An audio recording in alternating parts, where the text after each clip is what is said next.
Don't talk, honey. I'm on the thing. Hi, everybody. I'm Marla Miller from MarleneWagmanGeller.com presenting LitSalon Prose Talk Prose. And as you can see, we are live.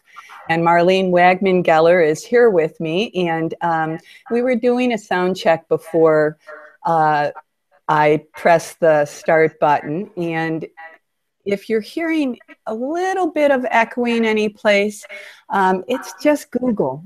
So we'll do the best that we can. It sounds pretty good to me. MarleneWagmanGeller is a multi-published author. By day, she's a teacher, and I think has been for quite a long time, but we'll ask her about that. Marlene writes nonfiction, and I hate to say it, but I think this is her fourth book or her fifth book, Behind Every Great Man. I interviewed Marlene about 6 months ago, gobbled the book up. In fact, I was jealous because I hadn't thought of this myself. Marlene, welcome to LitSalon Prose Talk Prose. Thanks, Marla, for having me again. I'm delighted.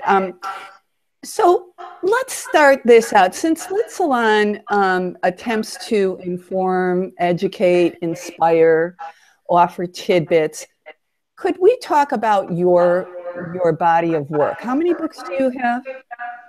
Currently, I have 4 nonfiction books. My fifth book is going to be my first historic novel, and tentatively it's scheduled for the summer.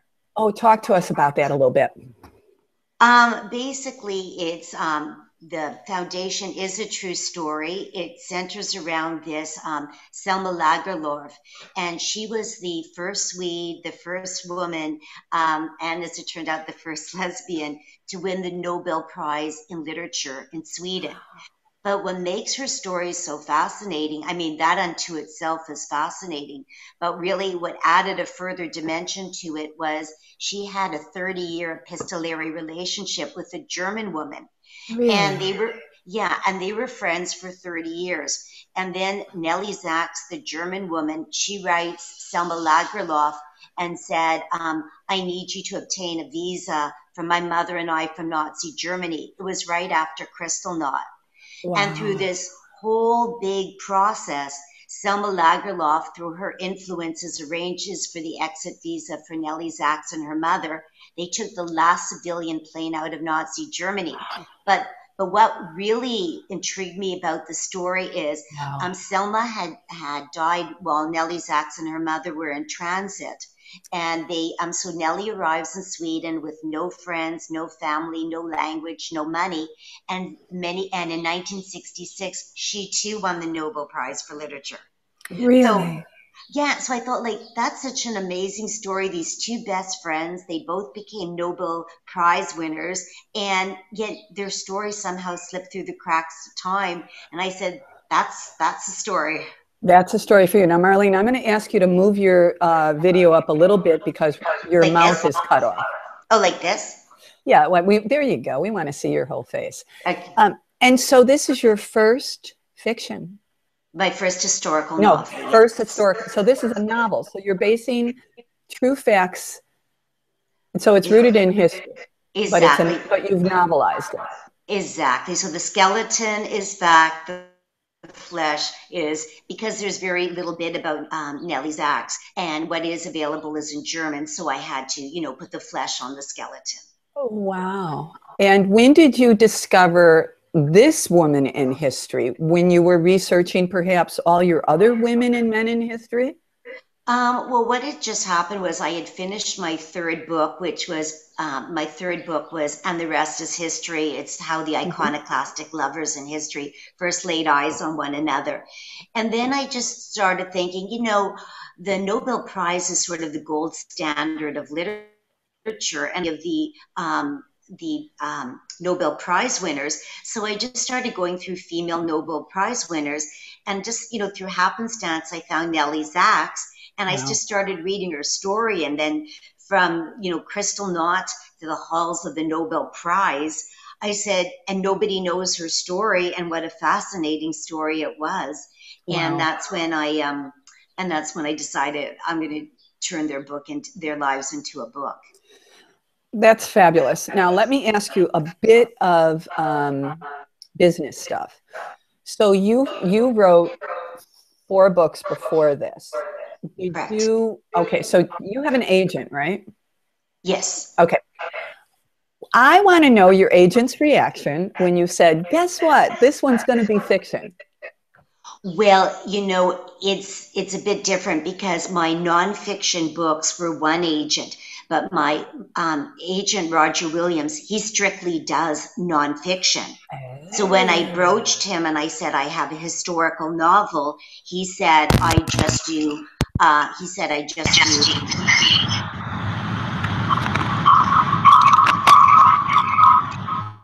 He said I just. Oh, sorry. He said I just do nonfiction. So then I had to shop around for a fiction agent, and then it's Dana Newman, and she's in LA. So it's really 2 different agents. I think Dana has been at the Southern California Writers Conference where you're going to be next weekend. And so did Dana say this is going to be a tougher sell? And this is, again, for edification for our listeners. Well, when I had first broached Dana, it was nonfiction because she was actually my agent before Roger.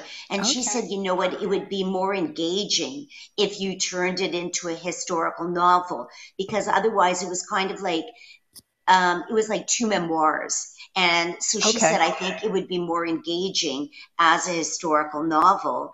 And so she said, and then she shopped it as she only shopped it as a historical novel. Gotcha. And was there any pushback from publishers that a novel rooted in fact was maybe a more difficult sell? I don't really know, because sometimes that was done, like The Paris Wife, which was a bestseller, and that was sort of the same idea. Or I think there's a new genre of literature that is very much like, there was one on Mrs. Lindbergh, I can't remember the name, and so it was sort of like, it's sort of a different niche in publishing, I think. So then a takeaway from this part of the conversation for listeners is that if you're going to do something a little different, and you're not Jane Smiley, there should be some kind of precedent. And you had plenty of books that had a precedent of fiction founded in fact. Yes? Well, sometimes it depends, like, because sometimes it is good to have something on a precedent because the tried and true formula works. But then on the other hand, sometimes what sells is what's not out there, because it's something unique. So, it's just like the publishing gods, what they smile on. Exactly. And so I'm going to do this. It just depends on when you hit. It does. And what they're looking for at that time. Exactly. And I think that the fact that you have already been successful as a nonfiction author with these books that I think are just, they should inspire writers, because what you've done is, through your background, through your day job, you have a wealth of knowledge. And you parlayed that knowledge into writing. Right, exactly. That's what I try to do. And for listeners out there who don't have an MFA, who maybe don't have an English degree, who come to writing in midlife, it's really very important that you don't discount your experience, because oftentimes it's the foundation for your books. Right. I mean, you just can't discount it, because, when I first started to want to publish my book in the non-fiction field, I thought I was at a disadvantage because I didn't have all these initials from all these universities at my name. I went to a York University, which is a Canadian sort of no name. It wasn't Yale, it was York. And there's a huge difference between the two. And then I thought, well, I don't have the Ivy League American, university, but something at the end, it's that I think that's secondary. It's the product. So I don't think people should be discouraged what they don't have. Just bring to the table what you do. I think I hope that people listen to that and feel inspired by that, because I certainly agree with that. Marlene, Could you talk a little bit about the process of writing fiction versus nonfiction? Was it different for you? It really is a different endeavor. I mean, personally, I mean, I love both fields, but one is, and when I was doing the fiction, I had to make sure I didn't sort of go over cross lines and being too didactic and informative and let the lead, because in fiction, the readers have to speak as opposed to nonfiction, which is more analytical and just telling a story. Well, this time the characters had to tell the story. Mm-hmm. So it was, you have to make sure you don't cross over. But, my first love and my first dream of life was always to be a novelist. And so this is, I always tell my students, dreams don't have to be for sleeping. It's the power of persistence. And if you have something, just run with it. Because even at the end of your life, what matters, not even if you failed, but that you didn't pick up the baton, you didn't even try. That's exactly, boy, amen to that, Marlene. So your students are very lucky to have you come in 5 days a week, and I don't know if I don't know, that might be subjective. Yeah, I bet that they're pretty pleased to have you as their teacher. Marlene, let's talk a little bit about the upcoming Southern California Writers Conference. I'm delighted you're going to be there.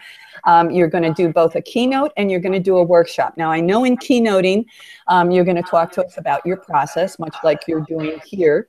But your workshop is going to, let's talk a little bit about your workshop so that people who are going to SCWC can take note and make sure that they, hit your workshop if it's something that is appropriate for their writing. So talk to us a little bit about the workshop. Well, as far as the information I received is, the only thing is I'm going to be a keynote speaker on Friday, February the 12th at 8 o'clock. And my information there was to talk for 45 minutes about the books and then have a question answer. Mm-hmm. So as far as I know, that's the only time I'm slated for, was that Friday, 8 o'clock. I thought you were doing a workshop as well. Unless there was a miscommunication, I think that's the only thing that I'm. Well, we'll have to check that. So then here's the deal. If you're not doing a workshop, I would really love for you to come into my workshop. Because I love having workshop leaders in my workshop, especially workshop leaders who, are in the midst of the process. And I'd love to. If you just tell me the wheres and the whens, I'll definitely do that. Wonderful. Now, Marlene, I'm not gonna keep you too long, but perhaps talk a little bit about marketing behind Every Great Man. Was it different from your other books? Do you have a different plan for the fiction? Talk a little bit about that.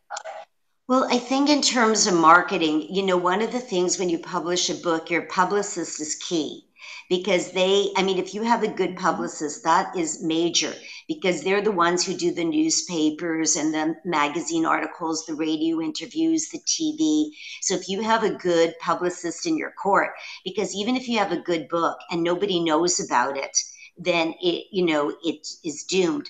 But so, it really depends if the publisher provides you with a good publicist.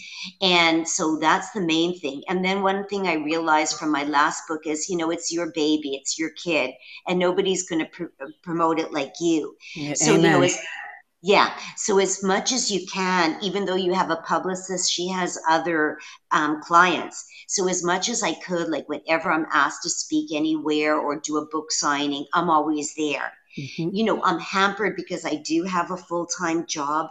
Yeah. So between having a full-time job and trying to write, marketing, I know perhaps it should be my passion, but it's not. So I do depend. If I didn't work, that would be a completely different ball game. But, I am gone from 6 a.m. to 4. So, you can just do what you can do. But as much as you can market it, that's key, because like I said, it's like nobody knows about it. It could be a good book, but nobody knows about it. Then, it remains in the dark. Okay. So now I have to ask you, I had Marty Smith on, who's a multi-published author and just actually got one of his books sold to reality TV.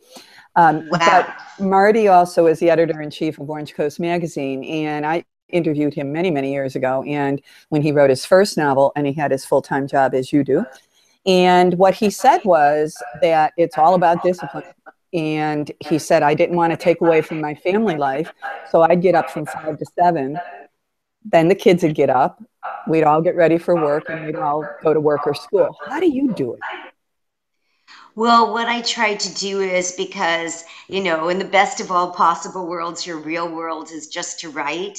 But so basically, I go to work, I come home at 4 o'clock, and then, you still have to do the home stuff as well. Sure. But I'm very disciplined, and I do make sure I write 2 or 3 hours a night.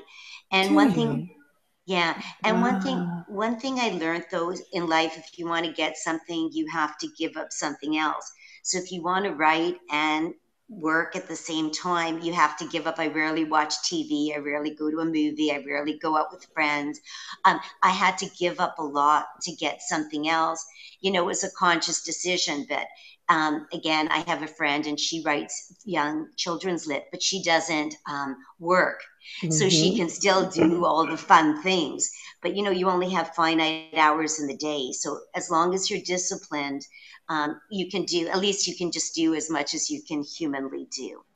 Well, I will tell you, Marlene, that that's inspiring to me because when I wrote I wrote three novels completely, but I was working for the Orange County Register, but it was, a freelance gig, and I had kids, and I was able to write all day while they were gone. Right. Now I'm working uh, all day, and It's completely different. it's completely Completely different. different. But you're inspiring me. I pulled one of the novels out and I'm working on it, and I'm just devoting an hour a day every day. And it's amazing, Marlene, how just that hour, that 60 minutes, really, really is moving my story along. So Sure. I'm really glad to hear you say that it's doable.